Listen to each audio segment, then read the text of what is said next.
Down here in the Airbnb, the second furnace, the one in the basement, serving the first floor and the basement was gas. We got the condenser line cut.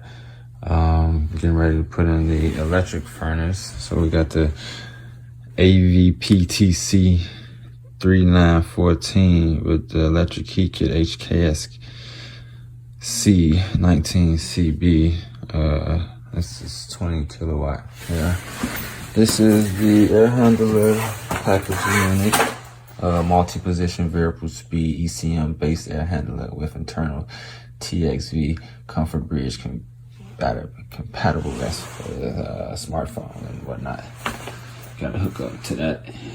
So yeah, here we go. First I gotta take that out.